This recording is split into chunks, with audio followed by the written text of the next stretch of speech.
A Democratic Party candidate named Ann Kirkpatrick was recently booed at a Democratic Party forum by liberal voters when she indicated her support for the American equivalent of the Gestapo, otherwise known as ICE. Now, she was also booed when she said she supports the Democratic Party leadership's condemnation of Maxine Waters when she suggested that citizens should continue protesting Trump officials. As a result, Fox News decided to bring her on to presumably discuss just how radical the left has become and how much of a victim she was for getting booed at this liberal forum. But instead, they accidentally booked the wrong person. They booked a candidate named Barbara L'Italian from Massachusetts who actually is against Donald Trump's immigration policies.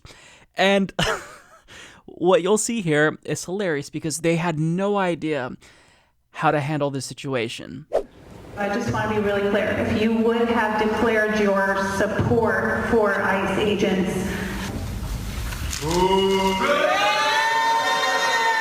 would you have supported Democratic leadership in condemning Ms. Waters' comments?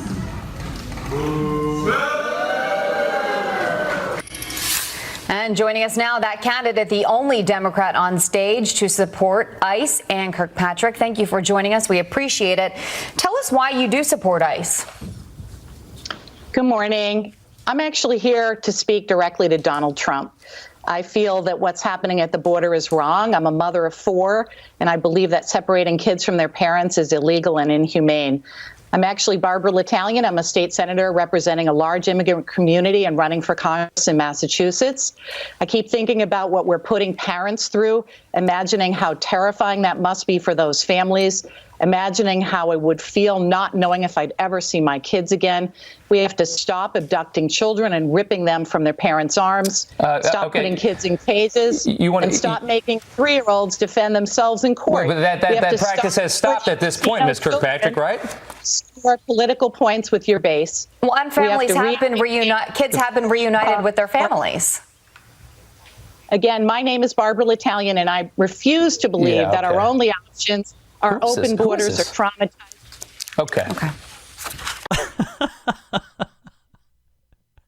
They couldn't let her on, and just have her challenging right-wing orthodoxy. So of course, what do? They had to cut her off.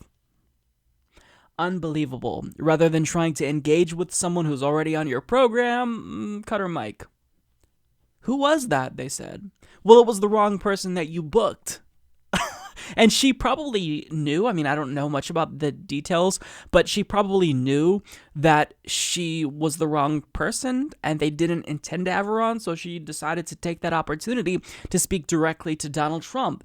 And it was absolutely brilliant because she knows Donald Trump watches Fox News. So if you really want to get a message across to Donald Trump, that's the way to do it. Now, they kind of engaged with her a little bit before they cut her off.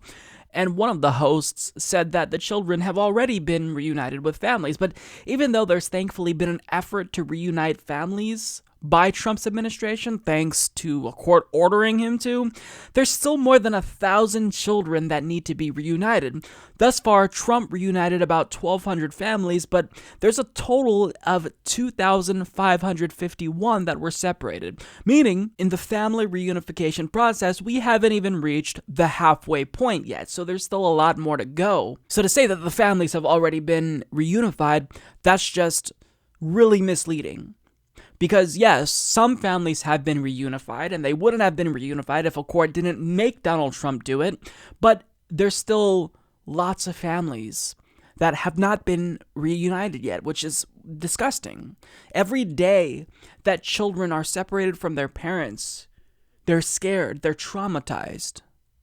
So to just brush it off, it's just absurd. But of course, they didn't want to further engage with her. They kind of threw in some right-wing talking points that were false. But, they just can't allow someone with a different idea than what they have to penetrate their right-wing echo chamber. And it's funny, we saw how they reacted, but individuals who claim to be in favor of free speech, like Dave Rubin, well, he purports that it must be the left who's ostensibly, against freedom of speech and they're intolerant of ideas that aren't their own. But look, you have here an example of Fox News cutting someone off who dared to speak out against Donald Trump. Now, I get that Fox News' whole job is to do propaganda for the Republican Party, but certainly those individuals had the opportunity to engage with Barbara, and they didn't. They cut her off. So how can people like Dave Rubin still claim with a straight face that it's the left that's intolerant of other ideas? Give me a break. I mean, they had an opportunity, if they really wanted to defend Donald Trump, to debate her. I mean, it shows that they're not really believers of their own political ideology, because if you actually believe in the views that you espouse, then you wouldn't be afraid to have those views challenged. So, yeah, I couldn't not share this because I thought it was absolutely hilarious. Support this podcast by becoming a patron at patreon.com/Humanist Report.